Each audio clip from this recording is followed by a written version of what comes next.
10 business ideas na patok sa panahon ngayon. Ako nga pala si Aika Medriano at isa akong negosyante dito sa Pilipinas. And this video is sponsored by Salon Deluxe. Gusto nyo magpagupit, magpakulay, or magpariband, punta kayo sa shop na ito sa San Pedro, Laguna, then look for Miss Weng.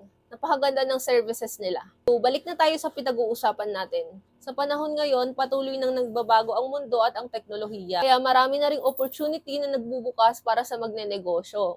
So, may kwento muna ako. Nag-start ako, traditional business. Yung tipong may pwesto lang and offer lang. Unti-unti nang nagbabago yung technology nun at mas nagiging sikat na yung pagbebenta ng online. So, naalala ko, nag-start kami ng mama ko din ng canteen. May shop kami nun. So, akala ko nun kapag nagbenta ka, traditional business, which is may physical shop ka, services mo na walang social media. Akala ko okay na yun. Pero ang nangyari, maraming competitors. So, hindi kami nakasabay sa online trends. Yung business namin is nasa traditional lang. Wala talaga siyang any online presence. So, ginawa ko, inaral ko yung babago ngayon sa mga technology. Nung naaral ko yung mga bagay na yun, importante pala na alam natin yung mga present na negosyo na alam nating papatok sa panahon natin ngayon. At syempre, dapat siguraduhin natin na magiging sustainable ito hanggang sa huli. So kung ikaw nahihirapan kang mag-decide kung anong gusto mong simulan na negosyo, panoorin mo ito. Ang una ay napakasikat ngayon na online selling. Sa panahon ngayon, sobrang laki na ng opportunity na makukuha natin sa pag-online selling. Pwede ka magbukas ng mga platform like Lazada, Shopee, TikTok, or iba't iba pang platform na pwede mong i-offer yung binibenta mong service or product. Pangalawa, food delivery service. Sobrang taas na ng demand ngayon ng food delivery service. Pwede kang magtayo ng sarili mong food delivery business. Pwede kang mag-offer ng mga lutong bahay na pagkain o makipag-partner sa iba't ibang restaurant para mag-deliver ng kanilang products. Pangatlo, online tutorial services. Diba napaka-popular na ngayon ng online learning? Pwede ka magtayo ng online tutorial services para sa mga estudyante na gustong matuto or mga professional na gusto pang magpa-upskill. So, napakagandang business idea din ito. Pang-apat, health and wellness product. Sa panahon ngayon, mas nagiging aware na yung mga tao sa kalusugan nila. Pwede kang magbenta ng health and wellness products katulad ng vitamins, supplements, o any organic products. Lalo na ngayon sa mga nagnenegosyo, sa mga busy na tao, sa mga maraming ginagawa, kailangan na kailangan nila ng supplement or vitamins para masustain pa rin nila yung pagiging healthy nila. Napakalaking opportunity din ito para inegosyo. Pang-5, home cleaning services. Napakaraming tao na busy sa kanilang schedule at wala na silang oras para maglinis.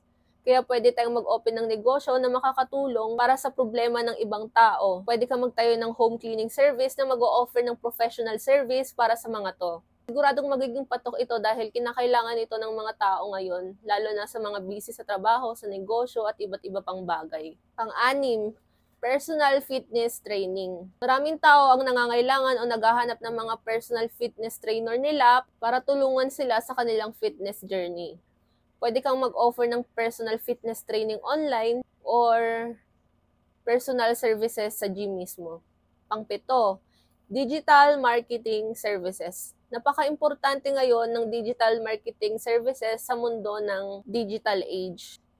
Pwede kang tumulong na makapag-offer ng mga services like social media management, SEO optimization, o content creation. Dahil nasa online platform na madalas ngayon, napaka-importante ng digital services sa iba't ibang negosyo. Wait muna, sponsor time muna tayo. Alam nyo ba na napakalaking impact ng pwedeng mangyari sa mga hair nyo? Sa mga hindi naman natin alam kung ano yung mga gamot na nilalagay sa buhok natin o kung ano-ano pa. Kaya yun yung pinagmumulan bakit nagdadry yung buhok natin. So, highly recommended ko tong shop na to. Dito kayo magpasalon dahil ang gamit nila dito ay pure organic at talagang matutulungan kayo o matutulungan yung problema nyo sa hair health nyo. All-in-one na talaga dito. Kahit paggugupit nila, lahat ng service. Mga taga-Laguna dyan, siguraduhin nyo na mapuntahan nyo to dahil napaka worth it ng price, then maganda rin talaga yung service nila. So, balik na tayo. Number 8, pet care services. Napakaraming tao ngayon na sobrang binavalue nila yung mga alaga nilang pets. Sobrang mahal nila yung pets nila na kahit mas magastos ngayong mga pagkain o kung ano-ano pang mga gamit nila sa atin, binibili pa rin natin para sa kanila kasi mahal natin sila. Napakalaking tulong ng pet care services para sa mga fur mom or fur dad na walang oras para linisan yung mga alaga nilang pets. Pwede ka mag-offer ng pet grooming, pet training, or iba-iba pang services. 9. Eco-friendly products. Napakaganda rin itong gawing negosyo kasi ngayon, tumataas na yung awareness sa climate change and environmental issues. Kaya marami na rin ang may kailangan o naghahanap ng eco-friendly products. Pwede ka magbenta ng mga reusable products, organic products, or mga sustainable items. Number 10, virtual events planning.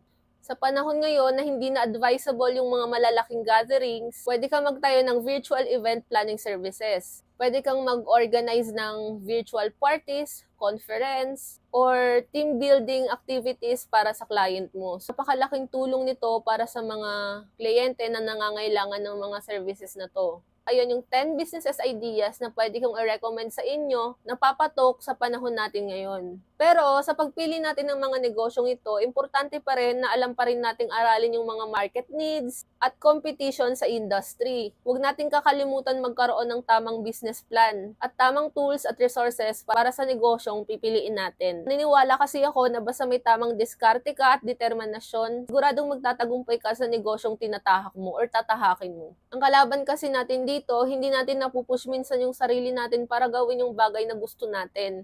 Kahit na gusto natin magnegosyo, gusto natin simulan, hindi natin masimulan.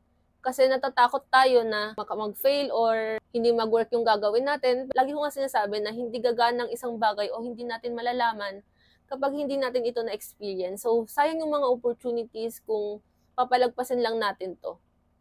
Kaya ikaw, nahihirapan kang mag-decide kung anong negosyong papasukin mo, pwede ka nang mag-decide sa mga nabanggit ko kanina kung anong negosyo na aakma sa'yo or pinaka-convenient para sa situation mo. Ayun nga, sana marami kayong natutunan sa video ito. Huwag yung kakalimutang itry yung na nirecommend ko kanina dahil siguradong magugustuhan nyo yung services nila dahil sa kurang rate at maasahang quality ng service na pwede nilang i-provide sa inyo. So, try nyo na rin. Kung marami kang natutunan sa video ito, paki-like and subscribe ng account ko na to para marami pa tayong mapag-usapan o marami pa akong mai update sa inyo sa mga susunod na vlogs. And always remember that you have to learn today to create a better tomorrow.